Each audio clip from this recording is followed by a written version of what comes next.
Good morning from the Yarn Closet in Tucson, Arizona. I am Laura. I'm Yarn Closet AZ on Instagram and the Yarn Closet blog over on Patreon, where you can get free downloads of patterns, crochet, knit, loom knit, and what to do with a sock tube. And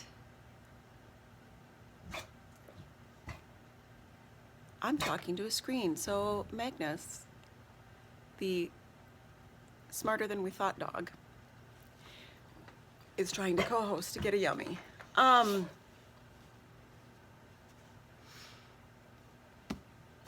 It's another day before Christmas. I am sorry that yesterday's video cut out abruptly. I don't know what the deal was with recording on that. I don't think I even realized for a moment or two. Stop now before you knock over my coffee. Do you just want to say hello? Are you trying to say hello? Do you need to go outside? Chip, in your little cocoon, do you need to go outside? You want to go outside? Chip's like, are you kidding? It's like 40 degrees out. I'm not going outside. See, and he's not going outside. He doesn't want to go outside. He just wants a yummy. Smarter than we thought, dog. You're not getting a full yummy because I'm giving a bit of it to Chip. Chubby Chip has not been on a walk in a few days because of weather. So hopefully we'll get out and do that this morning. Might just walk him over to my mom's to drop off the girl and then walk him back home because that's a half-mile round trip. So yes, yesterday it cut out abruptly and I'm sorry. Still have a bit of a headache today, but I'm feeling better. I think I'm getting the gallbladder stuff under control with diet.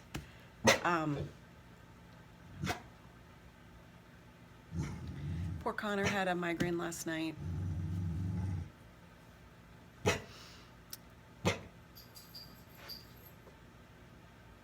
Hubby's not up yet. Kids are still in their rooms. Stop it. Stop it.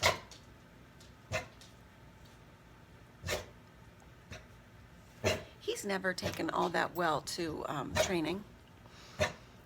And this is just not pleasant, and I don't like it. So anyway, what was I going to talk about today? Go ahead, Sadie. Go ahead. Go girl. That was our basic outline for today. My brother-in-law's coming over to make something for his wife, wood-wise, to use my husband's stuff, tools and whatnot. And Prue's going over to Grandma's for a bit, so that will be nice. Are you going to go outside now? Now you're going to go outside. Now you're going to go outside. You want to go outside? You want to bring Sadie? Were you scared until you had Sadie? Sadie, want to go outside? Come on, Magnus, you going outside? See, you're not, so stop barking. And if you do, stop barking. Dad is still sleeping. Would you just stop barking?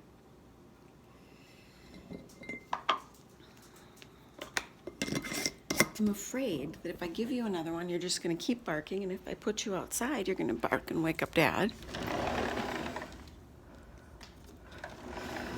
Oh well, we're going to try the outside business.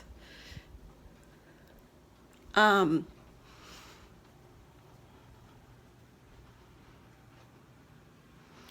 this morning, now we have wasted half of the time that I was going to Vlogmas, because that's my life. Sit down, somebody's barking, somebody's hollering mom, like I never get the time. However, I did finish this. I haven't blocked it yet.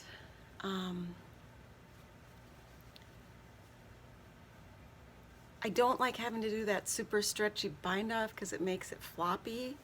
It just annoys me. But once I block it, it will soften and this will stretch a bit down here. I still think that this works well. So I'll put it on. And then we're going to talk about weaving in ends.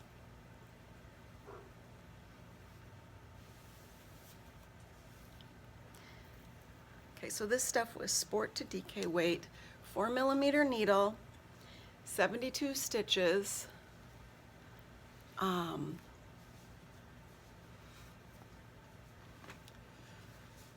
Like I can see myself in the colors in the camera, but I don't know how clearly you guys can see it from there.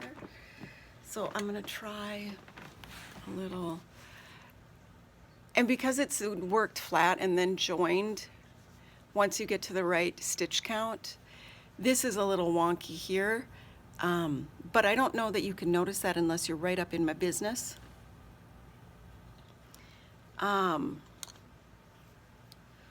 Would I want to do it a little bit longer? You know, I don't know.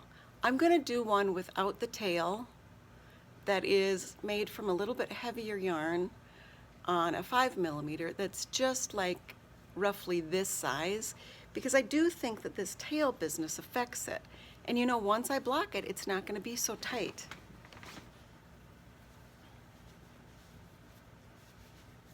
But this does help to cover up that little blip in the back that you get with some shirts. And then if you don't have long hair, you need that extra little bit of coverage.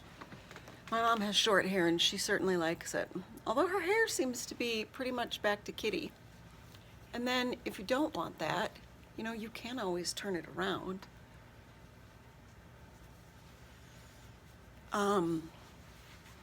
Why did I pick these colors? Because a lot of these little projects and hats, I like to use up my odds and ends. I have one small bin of odds and ends where I either double fingering weight or odds and ends of sport. Sometimes I end up getting stuff that I don't realize is the wrong gauge of yarn. Isn't that cute?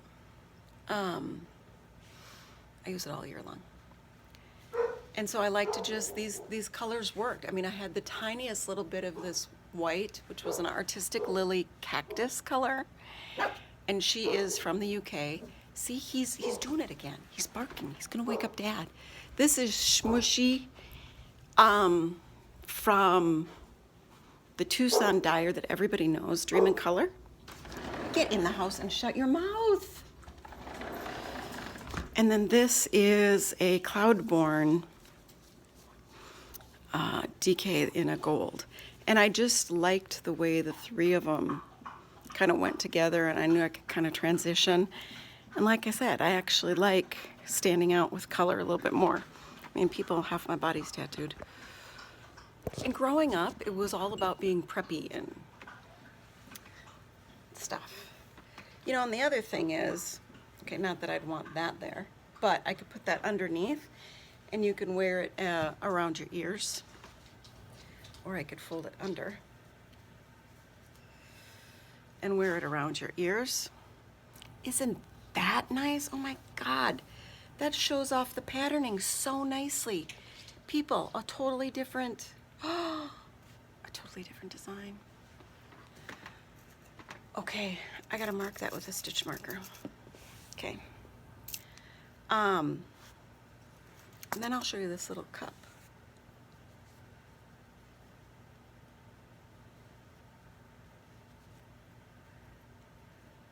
Okay. Yeah, isn't that adorable? So my husband made this little cup. It's out of mesquite, which has normally got more yellow sections.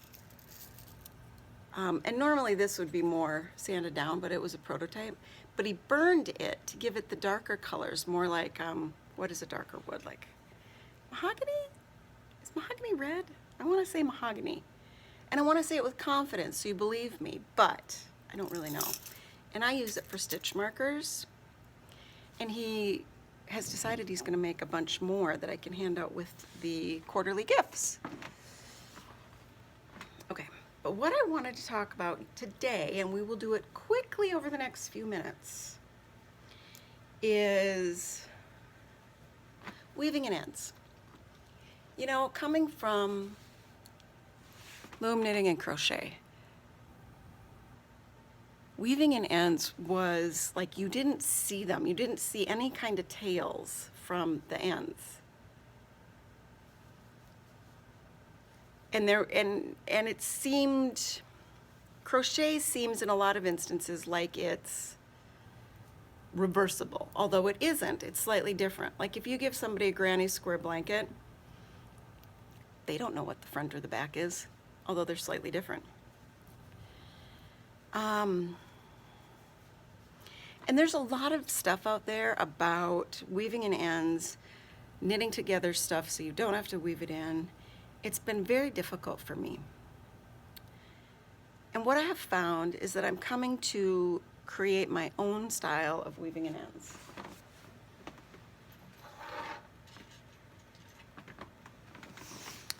So I'm going to show you a little bit about that, and we'll talk more about it in the future. Okay, so here's my end on the white. And it's easy to see because of the striping. So you see how there's just that little row of blips for, it's like the garter blips? I just go straight through one row and just pick up that part and go around. And guess what? You don't see it on the front with the stockinette. I mean, you don't see it. Because when I try to follow the traditional way of doing it, you could always see it on the right side. Drives me batty. Here again, and I think in the green you might be able to see just a little bit more easily how I just kind of sew around that blip row, and it's right here. And do you see how you can't see it? And it's just sewing straight across a blip row of garter bumps, and then leaving a little bit of a tail. I think actually leaving the tails gives it more integrity. I know that sounds bizarre, but it seems to me that when you cut it off too close in knitting, that it works itself back too easily. What is this about? Oh, that's when I got weird. Oh yeah, I know why that is. Because I got lazy at the end. I got so lazy. But anyway, that's my tip and trick. When you're doing stockinette and you've got to weave in the ends, that's my tip. And maybe that's everybody's tip. Maybe there are a bunch of people that already do that. I don't know. I've never found it. Everything that I've ever found was far more complex and follow this stitch business and and